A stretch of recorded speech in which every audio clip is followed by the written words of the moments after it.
Balik bansa ang ilan pang kababayan nating naipit sa gulo sa Israel. Kabilang po dyan sa kanila ang isang sanggol. Tiniyak naman ng pamahalaan na bibigyan sila ng tulong. Para sa update, may live report mula sa NAIA si Mobile Journal Francis Orsho. Francis. Pops J, Angela, ito nga dumating na sa Ninoy Aquino International Airport ang 16 nating kababayan kasama ang isang sanggol na galing nga sa Israel. Nagdesisyon silang umuwi dahil nga dito sa patuloy na giyera ng Israel at ng grupong Hamas.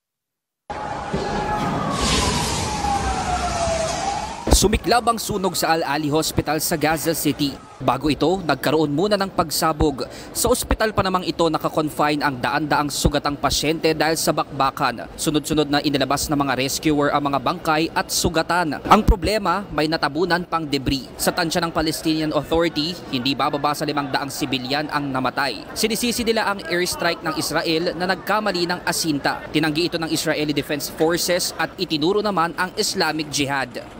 Intelligence from few sources that we have in our hands indicates that the Islamic Jihad is responsible for the failed rocket launch which hit the hospital in Gaza. I repeat, this is the responsibility of Islamic Jihad that killed innocents in the hospital in Gaza. Kinundena ng United Nations at ng World Health Organization ang pag-atake sa ospital. Paglabag daw kasi sa international law ang pambobomba sa anumang healthcare facility kahit may giyera. Sa huling impormasyon, may 78 Pinoy nang nakalayo sa war zone. Gaya na lang ng OFW na si Abigail na galing sa Sderot na nasa border lang ng Gaza. Kwento niya, nagpumilit lang siyang lumikas dahil ayaw pang umalis ng kanyang amo. Sa dami po ng bomba na bumagsak doon, hindi po natin alam kung paano kung sa amin po bumagsak yung bomba. So, kaya sabi ko, kung ayaw po nilang umalis, ako na lang po yung aalis. Yun nga lang, sarado pa ang Rafah border patawid ng Egypt. Paliwanag ni Israeli Ambassador to the Philippines Ilan Floss, winasak din kasi ng Hamas ang mga hangganan ng Gaza.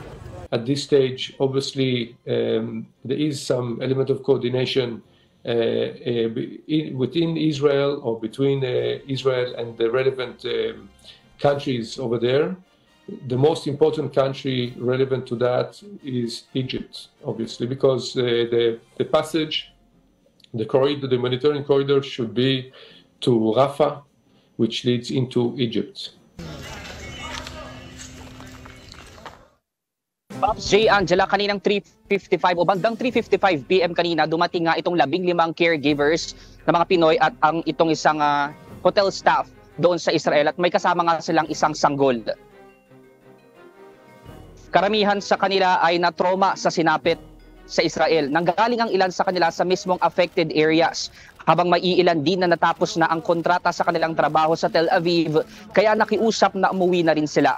May isa ring naiwan na Pinay sa Abu Dhabi na kasama sana nila rito sa mga dumating. Yun nga lang, tumaas daw ang blood pressure kaya pinagpahinga muna roon. Ayon naman sa Department of Migrant Workers, bibigyan ang bawat isang repatriates ng 100,000 pesos na financial assistance mula DMW at OWA. At may karagdagan pang assistance mula DSWD na nagkakahalaga naman ng 15,000 to 20,000 pesos. Sinisiguro rin daw ng Pangulo na bibigyan pa sila ng kapangkabuhayan. Sa ngayon, itong mga dumating na kababayan natin na nananatili muna sa may VIP lounge nitong NAIA. Ang mga uuwi naman ng probinsya, pansamantala munang mananatili sa hotel at ibubok ng flight.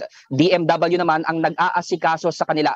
Ayon pa sa DMW, may second batch pa raw na darating na mga Pinoy mula Israel pero wala pang detalye kung ilan at kailan sila uuwi. Maraming salamat, Mobile Journal Francis Orsho.